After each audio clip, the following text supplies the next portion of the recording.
E-Classroom, sponsored by রাষ্ট্রীয় মাধ্যমিক শিক্ষা অভিযান, ত্রিপুরা রাজ্য মিশন। মাধ্যমিক স্তরের শিক্ষার গুণগত মানকে সুনিশ্চিত করার লক্ষ্যে রাষ্ট্রীয় মাধ্যমিক শিক্ষা অভিযান, ত্রিপুরা রাজ্য মিশন কর্মরত মাধ্যমিক স্তরের শিক্ষক ও বিদ্যালয় প্রধানদের প্রশিক্ষণ, বিজ্ঞান শিক্ষণ সামগ্রী প্রদান, ছাত্রীদের আত্মরক্ষামূলক প্রশিক্ষণ, মেধায় পিছিয়ে পড়া ছাত্রছাত্রীদের বিশেষ শিক্ষাদান, প্রতিবন্ধীদের জন্য অনুদান, রাজ্যে কলা উৎসব আয়োজন সহ অন্যান্য কর্মসূচি রূপায়ণ করছে। জানেন কি, বিদ্যালয় ছুট সারা দেশের একটি জ্বলন্ত সমস্যা। এই সমস্যা সমাধানে রাষ্ট্রীয় মাধ্যমিক শিক্ষা অভিযানের উদ্যোগে আগামী 1 জানুয়ারি থেকে সপ্তাহব্যাপী বিদ্যালয় ফিরে চলো কর্মসূচি গ্রহণ করা হয়েছে। 14 থেকে 16 বছর বয়সী সমস্ত ছেলে মেয়েদের মাধ্যমিক শিক্ষা সম্পূর্ণ করার জন্য আপনারা সবাই এগিয়ে আসুন। মাঝপথে যারা লেখাপড়া ছেড়ে দিয়েছো বন্ধুরা, তোমরা বিদ্যালয়ে আবার ফিরে এসো। রাষ্ট্রীয় মাধ্যমিক শিক্ষা অভিযান।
হ্যালো স্টুডেন্টস,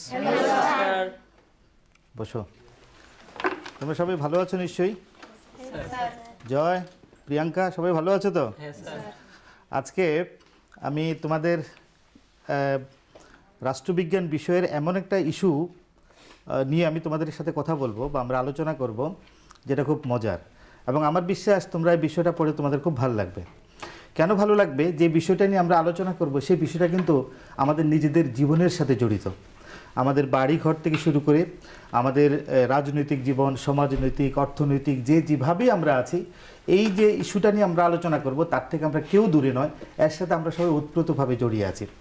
এবং আমি জানি তোমরা ক্লাস 8ম শ্রেণী পর্যন্ত তোমরা সমাজবিদ্যার বিভিন্ন বিষয়গুলো সোশ্যাল স্টাডি বা সমাজবিদ্যা নামে তোমরা এটা পড়েছো, ভূগোল পড়েছো, এখানে তোমরা পৌরনীতি পড়েছো, ঠিক আছে? তো এই প্রথম ক্লাস 9ম শ্রেণীতে যখন তোমরা এসেছো, প্রথম একটা সেপারেট বিষয় হিসাবে, আলাদা বিষয় হিসাবে কিন্তু তোমরা রাষ্ট্রবিজ্ঞান বিষয়টা তোমরা পড়াশোনা করছো, ঠিক আছে? আমরা প্রথমেই যে বিষয়টা আলোচনা করব সেটা তোমাদের বইয়ের শুরুতেই আছে এবং সেটা প্রায় প্রথম অধ্যায়, এবং এই অধ্যায়টার নাম হলো কি? গণতন্ত্র। বলো বিষয়টার নাম কি? গণতন্ত্র।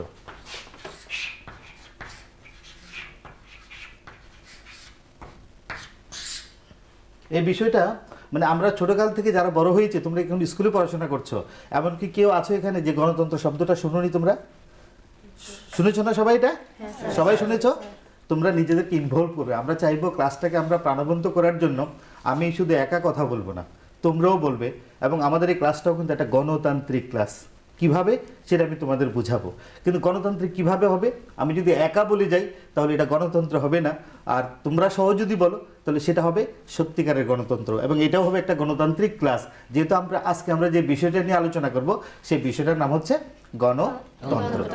তোমরা যখন স্কুলে যাও বা স্কুল থেকে আসো এবং টাউনে যাও, চলাফেরা করো, তোমরা দেখে থাকবে যে রাস্তাও কতগুলো মানুষ একসাথে জড়ো হয়ে আছে।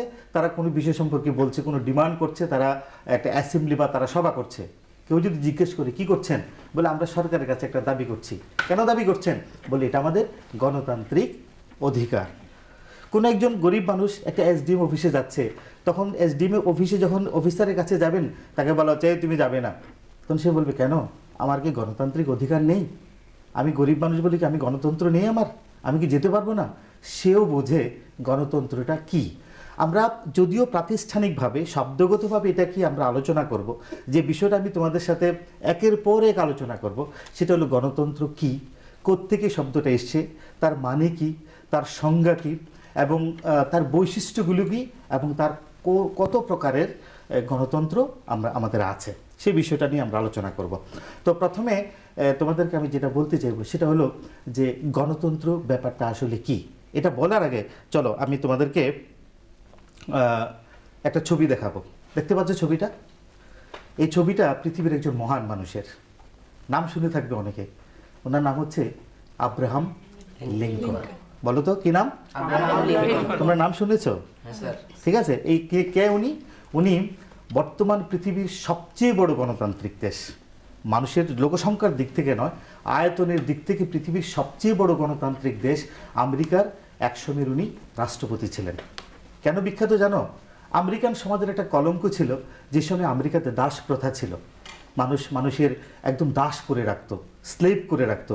পৃথিবী থেকে, আমেরিকার সমাজ থেকে প্রথম দ্য ডাইনাস্টি অফ স্লেভস বা স্লেভের যে রুল, স্লেভের যে শাসন বা স্লেভদের যে জীবন ব্যবস্থা, সেটা আমেরিকার থেকে কিন্তু উনি দূর করেছিলেন, এবং সেটা পৃথিবীর বুক থেকে উনি প্রথম শুরু করেছেন, যে দেশে কোনো দাসপ্রথা থাকবে না, যেখানে একটা মানুষ হয়ে অন্য মানুষের অধীনে তার জীবনের সমস্ত সত্তা স্বাধীনতা বিক্রি করে দিয়ে তার সাথে কাজ করবে, এটা যেন মানুষের না হয়, সেজন্য উনি বিখ্যাত। আরেকটা কারণে উনি বিখ্যাত, যে শব্দটা নিয়ে বা যে বিষয়টা নিয়ে আমরা আলোচনা করছি গণতন্ত্র, তো সেই গণতন্ত্রের একটা অসাধারণ তিনি একটা ডেফিনিশন দিয়েছেন। রাষ্ট্রবিজ্ঞান যারাই পড়ে, এমন কোনো ছাত্র সারা পৃথিবীতে নেই যারা জানে না যে গণতন্ত্রের সংজ্ঞা যেটা আব্রাহাম লিঙ্কন দিয়েছেন। ঠিক আছে। তারপরে আমি বলবো উনি কি বলেছেন, তার পাশাপাশি তোমাদের আমি আরেকটা ছবি দেখাচ্ছি। তোমরা বলতে পারো যে এই যে ছবিটা আছে, এটা হলো আমাদের দেশের জাতীয় সংসদের ছবি, পার্লামেন্টের ছবি, আমাদের ন্যাশনাল পার্লামেন্টের ছবি। ঠিক আছে। এটা কি জানো? এটা হলো যে বিষয়টা নিয়ে আমরা কথা বলছি, এটাকে বলা হয় গণতন্ত্রের সর্বোচ্চ মন্দির। কেন বলা হয়? আমরা জীবনে কিভাবে চলবো, আমাদের দেশ কিভাবে চলবে, আমাদের সংবিধান কি পথে আমাদের চালাবে, যা কিছু সিদ্ধান্ত আমাদের সকলের জীবনের জন্য প্রণীত হয়, সকল সিদ্ধান্তগুলো এখান থেকে রচিত হয়। তা আমাদের গণতান্ত্রিক জীবন ব্যবস্থার সাংবিধানের আন্ডারে যেভাবে আমরা চলছি, তার সর্বোচ্চ মন্দির হলো এটা। এই দুটো, একজন ব্যক্তি আর একটি প্রতিষ্ঠান, এই দুটো বিষয়কে তোমরা মাথায় করে রাখো, পরবর্তীতে আমরা দেখবে আলোচনা করব এবং তোমরা খুব ভালো করে বুঝতে পারবে। ঠিক আছে। এবার দেখো, আমরা প্রথমে যেটা বলতে চাইবো সেটা হলো গণতন্ত্র শব্দের উৎপত্তি, মানে কোত্থেকে এলো এই গণতন্ত্র কথাটা। প্রথমে আমি তোমাদের বলি, গণমানি আমরা সাধারণভাবে জনগণ বলি, গণমানি জন, জনমানি গণ, গণমানি মানুষ। গণমানি কি? মানুষ। মানুষ মানে আমি, তুমি, আমাদের আশপাশে যারা আছে সবাই মিলে আমরা কি? জনগণ। তো এই জন্য এটার নাম কি? আর তন্ত্র মানে কি? তন্ত্র মানে হলো শাসন। তো শাসন বা জনগণের শাসন, গণমানি মানুষ, তন্ত্রমানি শাসন। তাহলে গণতন্ত্র শব্দটার অর্থই হলো মানুষের শাসন বা জনগণের শাসন। এই জনগণের শাসন মানে হলো যে আমি আমাকে শাসন করবে, আমি আমাকে শাসন করব, অন্য কেউ নয়। আমি মানি আমরা আমাদের শাসন করব, অন্য কেউ নয়। ঠিক আছে। এই ধারণা থেকেই গণতন্ত্রের উৎপত্তি। প্রথমে দেখো, আমরা যদিও এটাকে গণতন্ত্র বাংলায় বলি, ইংরেজিতে এটাকে বলা হয় কি? ডেমোক্রেসি। ইংরেজিতে কি বলা হয়? ডেমোক্রেসি। সবাই বলো ইংরেজিতে কি বলা হয়? ডেমোক্রেসি। ইংরেজিতে এটাকে বলা হয় ডেমোক্রেসি। ডেমোক্রেসি মানে হলো গণতন্ত্র। বুঝতে পেরেছো? এখন এই যে ডেমোক্রেসি ইংরেজি কথাটা, এটা আসলে দুটো শব্দ থেকে এসছে। সেই শব্দ দুটো হলো মানে গ্রিক শব্দ। গ্রিক মানে কি বুঝো? গ্রিক মানে হলো গ্রিস দেশের সাথে সম্পর্কিত কোনো বস্তুকে গ্রিক বলা হয়। যেমন গ্রিক হলো ইউরোপের একটা দেশ, সেই দেশের মানুষ, সেই দেশের বস্তু, সেই দেশে যা কিছু আছে তখন গ্রিসের নাম করে বলা হয়, সেটা হলো গ্রিস। ভারতের মানুষ, ভারতের বস্তু কি বলি আমরা? ইন্ডিয়ান। ঠিক আছে। নেদারল্যান্ডের কোনো বস্তু, কোনো জিনিস কি বলি আমরা? ডাচ। অস্ট্রেলিয়ার ক্রিকেটারকে যেমন আমরা কি বলি? ওজি। যেমন আমরা কি বলি সাউথ আফ্রিকার ক্রিকেটারদের কি বলি? তো ওরা সাউথ আফ্রিকার, আমরা প্রোটিয়াস বলি। সেভাবে গ্রিকের সাথে কোনো বস্তু, কোনো শব্দ, কোনো সংস্কৃতি গ্রিসের সাথে যখন সম্পর্কিত হয় তখন সেটাকে আমরা বলি গ্রিক। ঠিক আছে। সেই গ্রিক দেশের থেকে প্রথম গণতন্ত্রের ধারণা কিন্তু শুরু হয়। তো তাদের দেশের দুটা শব্দ তখন প্রচলিত ছিল, সেই শব্দটা তোমরা দেখো, তোমরা স্লাইডে দেখতে পাবে। এটা হলো, একটা হলো ডেমোস, ডেমোস শব্দের অর্থ হলো জনগণ, আর ক্রেটোস মানে হলো শাসন। তার মানে হলো ডেমোস ক্রেটোস, এটা এই দুইটা গ্রিক শব্দ মিলে ইংরেজিতে ডেমোক্রেসি শব্দটা এসেছে। তাহলে আমরা যদি গ্রিক শব্দ থেকে ডেমোস মানে জনগণ, ক্রেটোস মানে হলো শাসন, একসাথে যদি আমরা মিলাই তাহলে জনগণের শাসন, অর্থাৎ জনগণ পরিচালিত শাসন ব্যবস্থাই হলো কি গণতন্ত্র। বুঝতে পেরেছ? তাহলে আমি বাংলায় যে বললাম গণমানি হলো মানুষ আর তন্ত্রমানি শাসন, সেটা গ্রিকে গিয়ে কি হলো ডেমোস জনগণ, ক্রেটোস শাসন। সেই ডেমোস এবং ক্রেটোস মিলে ইংরেজিতে ডেমোক্রেসি, তার থেকে আমরা বাংলায় পেলাম গণতন্ত্র মানে মানুষের শাসন। ঠিক আছে? অর্থাৎ জনগণ যে শাসন, জনগণ সাধারণ অর্থে আমরা যে সিস্টেমের মধ্যে আছি, সরকার যখন জনগণ মিলে পরিচালিত করে তখন সেটাকে আমরা কি বলি গণতন্ত্র বা মানুষের শাসন বলি। এটা আমরা জানলাম যে গণতন্ত্র শব্দের উৎপত্তি কোত্থেকে এলো। এখন এটা কি, ডেফিনিশনটা কি, কাকে বলে? যদিও আমরা একটু আলোচনা করেছি যে মানুষ যখন নিজেরাই নিজেদেরকে শাসন করে, নিজেদেরকে নিয়ন্ত্রণ করে, নিজেদেরকে পরিচালিত করে, এমন ব্যবস্থাই হলো গণতন্ত্র। কিন্তু আমরা একটু একাডেমিক অর্থে আমরা দেখব, যেমন গণতন্ত্রের সংজ্ঞা, মানে গণতন্ত্র কাকে বলে। ঠিক আছে? তো গণতন্ত্র কাকে বলে তার কয়েকটা সাইড আছে। একটা হলো সংকীর্ণ অর্থে, আরেকটা হলো ব্যাপক অর্থে, আরেকটা হলো সাম্প্রতিক, মানে বর্তমানে আমরা এই গণতন্ত্রটা কিভাবে আমরা ইউজ করি। আর মার্ক্সবাদ মানে হলো কার্ল মার্ক্সের যারা অনুসারী বা তার যে দর্শন সেটা হলো মার্ক্সবাদী দর্শন। সে মার্ক্সবাদী দর্শনে এই গণতন্ত্র কাকে বলে।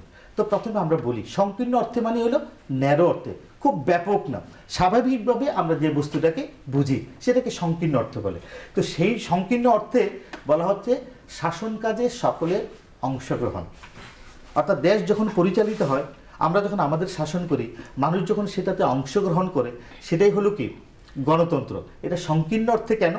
কারণ এই সংকীর্ণ অর্থে রাষ্ট্রবিজ্ঞানীরা বলেছেন, বিশেষ করে আমি যার ছবি তোমাদের প্রথম দেখালাম, যে আমেরিকার রাষ্ট্রপতি প্রাক্তন আব্রাহাম লিঙ্কন, উনি একটা সংজ্ঞা দিয়েছেন, তোমরা বড় হলে এটা তোমাদের মনে থাকবে, এখনও তোমরা মনে করতে পারো। এবং পৃথিবীর রাষ্ট্রবিজ্ঞানের এমন কোনো স্টুডেন্ট নেই যারা এই আব্রাহাম লিঙ্কনের এই সংজ্ঞাটা জানে না, ডেফিনিশনটা জানে না। সেটা কি? উনি বলেছেন গভর্নমেন্ট, যেটাকে আমরা সরকার বলি, government of the people, by the people and for the people. যে গণতন্ত্র কাকে বলে? গণতন্ত্র হলো একটা সরকার, অফ দ্য পিপল যা জনগণের। কিভাবে হয়? বাই দ্য পিপল, জনগণ এটাকে তৈরি করে। এটা কার জন্য হয়? ফর দ্য পিপল, জনগণের জন্য। অর্থাৎ জনগণের জন্য, জনগণের দ্বারা, জনগণের সরকারকে কি বলে? গণতন্ত্র বলে। মনে থাকবে তোমাদের? খুব অসাধারণ না উনি বলেছেন? ঠিক আছে, government of the people, by the people and for the people. ঠিক আছে? ভালো লেগেছে তোমাদের এটা? পুষ্টিকর খাদ্য এবং শিক্ষা আমাদের নিতান্ত প্রয়োজনীয় জিনিস। আপনি কি জানেন বর্তমানে ত্রিপুরায় বিদ্যালয় শিক্ষা দপ্তরের অধীনে মধ্যাহ্ন আহার প্রকল্পের উদ্যোগে সবকটি বিদ্যালয়ে সবজি বাগান গড়ে তোলা হচ্ছে। ছাত্রছাত্রীদের পুষ্টিকর খাদ্য প্রদান করার লক্ষ্যে সেই বাগানে উৎপাদিত সার এবং কীটনাশকবিহীন সবজি প্রথম থেকে অষ্টম শ্রেণীর শিক্ষার্থীদের মিড ডে মিলে ব্যবহার করা হয়। চলুন শিক্ষার্থীদের স্বাস্থ্যকর এবং নির্ভেজাল খাদ্য প্রদান ও সুস্থ সমাজ গড়ার লক্ষ্যে আমরা সবাই এগিয়ে আসি এবং প্রত্যেকটি বিদ্যালয়ে সবজি বাগান গড়ে তুলতে বিদ্যালয় কর্তৃপক্ষকে সাহায্য করি।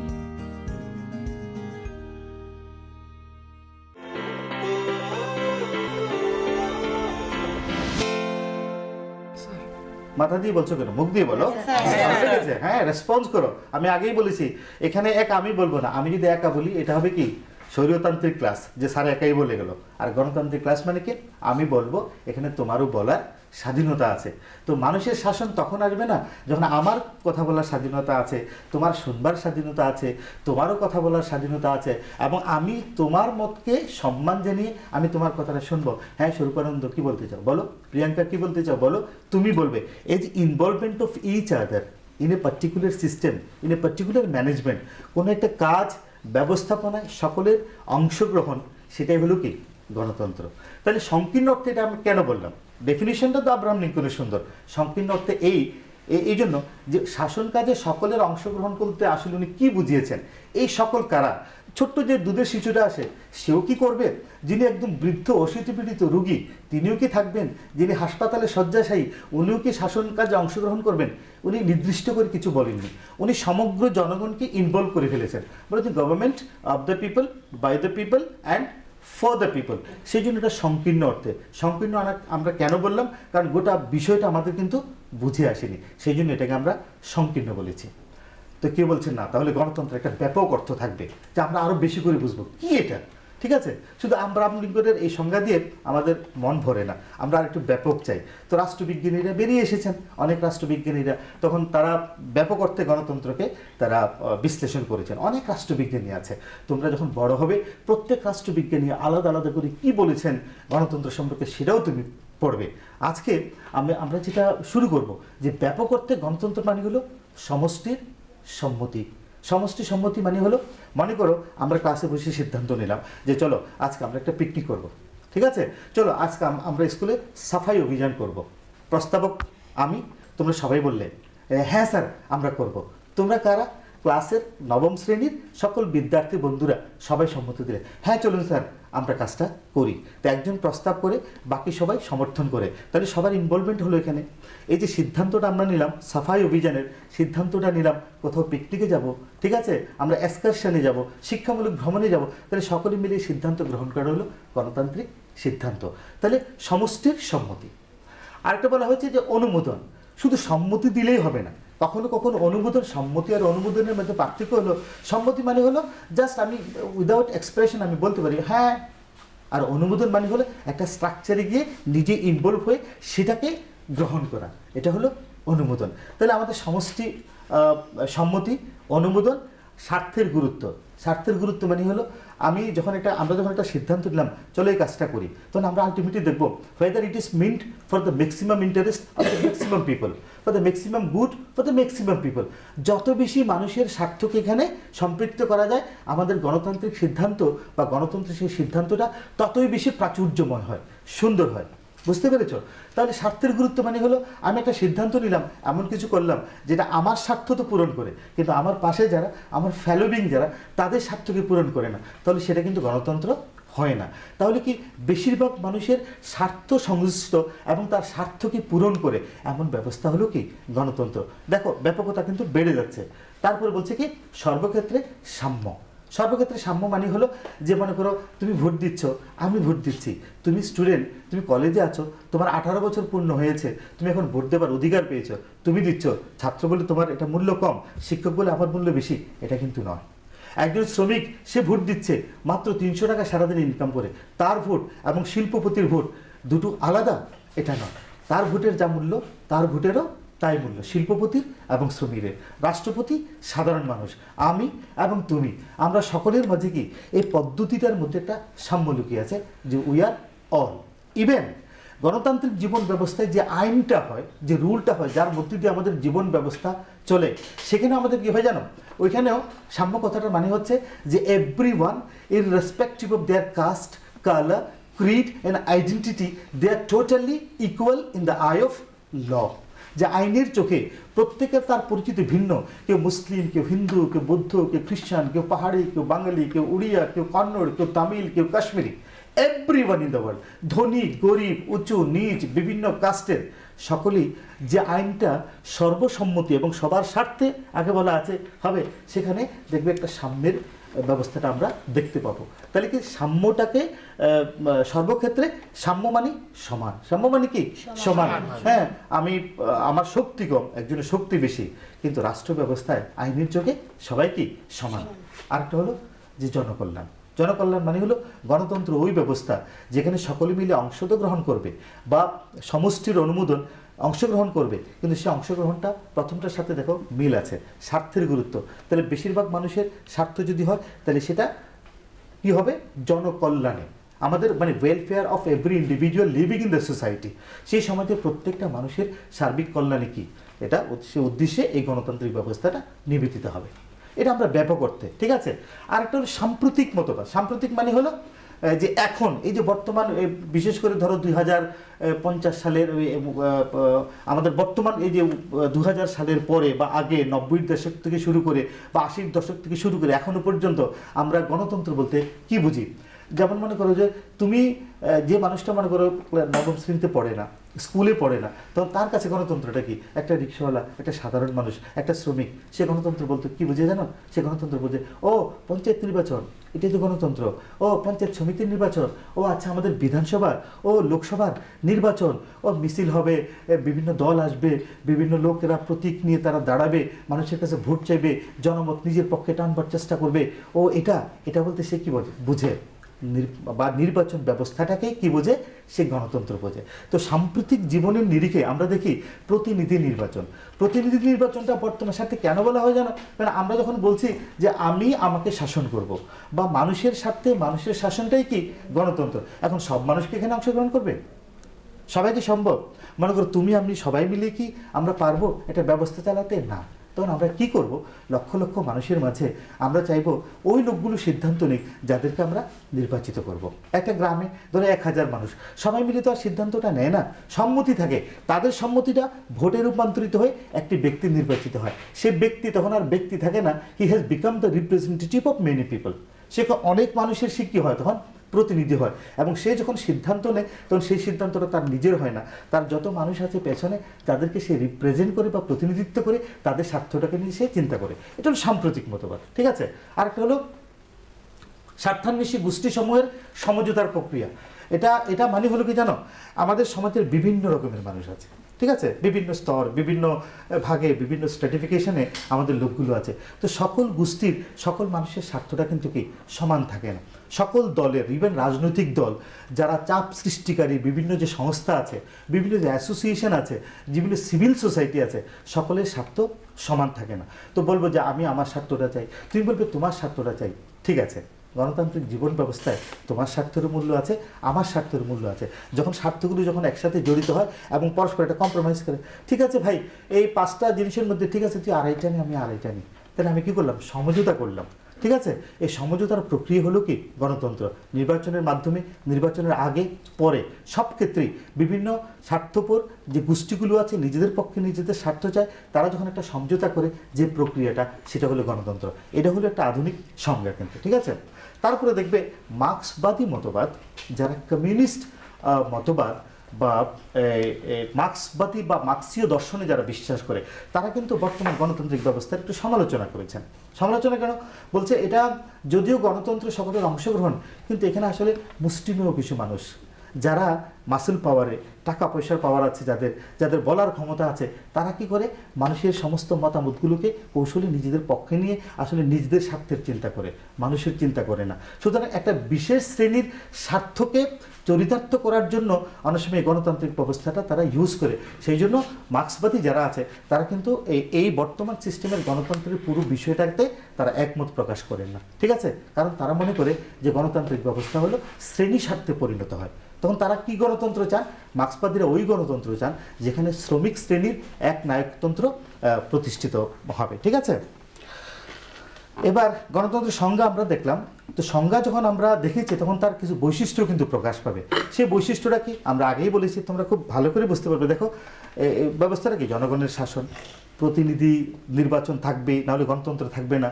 তারপর সার্বজনীন ভোটাধিকার, ওই যেটা বললাম, যদিও সকলের অংশগ্রহণ, কিন্তু নির্দিষ্ট একটা বয়স পেরুলে পরে আইন মোতাবেক সেটা করারই হলো কি গণতন্ত্র। যেমন আমাদের 18 বছরে ভোটাধিকারটা আমাদের থাকে, 18 বছরে সমস্ত মানুষ কি করে? অংশগ্রহণ করে। জনগণের সার্বভৌমিকতা মানে হলো আমি যাকে নির্বাচন করছি সে যাবে, যদি সে ভালো কাজ না করে তাহলে পরবর্তী 5 বছরে ভোট দিয়ে তাকে আমি আবার ফিরিয়ে আনবো। এটা হলো আমার সার্বভৌমিকতা। কথাটা মানে হচ্ছে দ্য সুপ্রিম পাওয়ার, অসাধারণ ক্ষমতা, আনলিমিটেড পাওয়ার। যাকে I am going to make him my representative, if he is not doing well, ভালো করে না, I will call him back, আমি তাকে আবার ফিরিয়ে আনবো।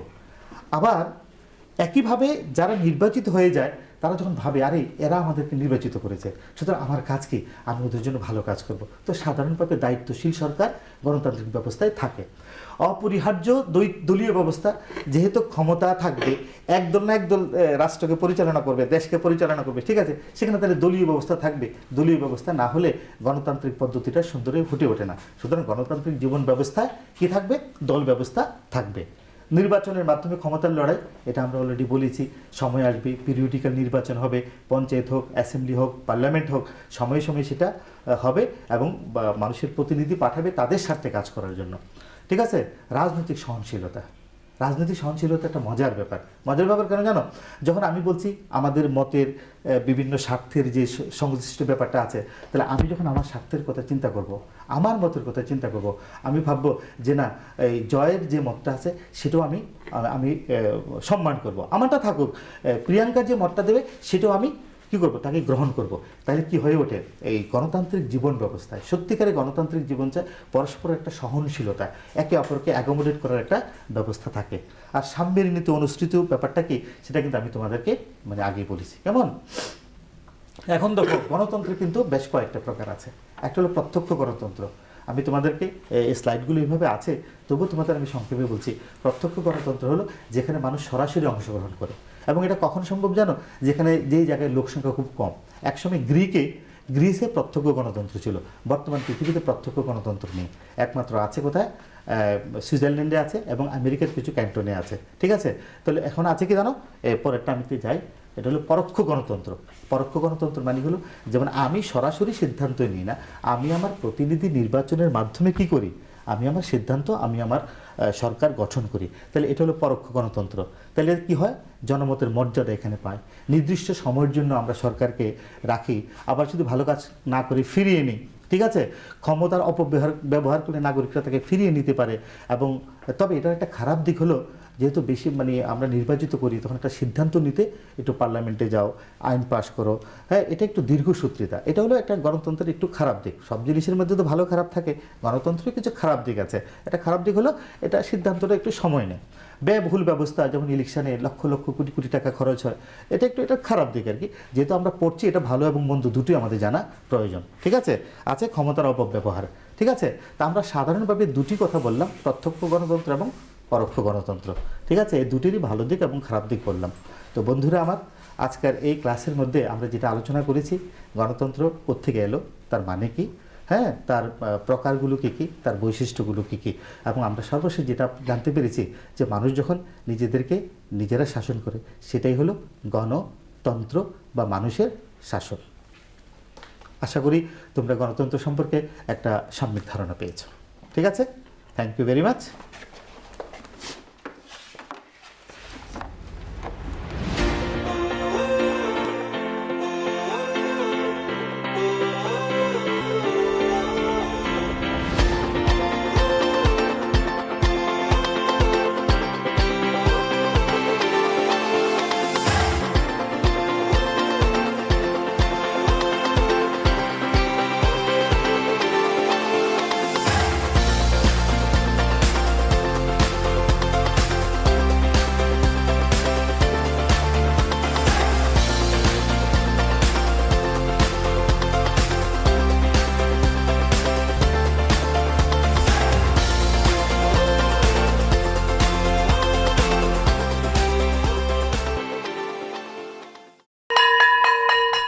ড্রপ আউটের ঘুচিয়ে ক্ষত, স্কুলে পড়ুয়ার বাড়ছে ভিড়, সর্বশিক্ষা মিড ডে মিলে স্কুল সকলের আশার নীড়।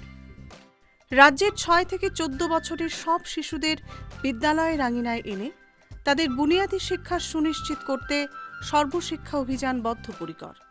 তাদের শিক্ষার সুবিধার জন্য রয়েছে বিনামূল্যে পাঠ্য বই, বিদ্যালয়ের পোশাক, উন্নতমানের পড়াশোনা, স্বাস্থ্যসম্মত শৌচাগার, বিশুদ্ধ পানীয় জল, পুষ্টিকর মধ্যাহ্ন আহার, খেলাধুলার ব্যবস্থা এবং আরও অনেক কিছু। হ্যাঁ, তাই দেরি না করে আজই আপনার এলাকার সব শিশুদের নিকটবর্তী সরকারি বিদ্যালয়ে ভর্তি হতে উৎসাহিত করুন। E-Classroom was sponsored by রাষ্ট্রীয় মাধ্যমিক শিক্ষা অভিযান, ত্রিপুরা রাজ্য মিশন। তোমাদের মনে একটা প্রশ্ন জাগতে পারে যে স্যার, অর্থনীতি বিষয়টা কি? অর্থনীতি হলো একটি শাস্ত্র যেখানে আমরা আমাদের অসীম চাহিদা এবং সসীম সম্পদের মধ্যে সমন্বয় রক্ষা করার বিষয়গুলোকে আমরা আলোচনা করি।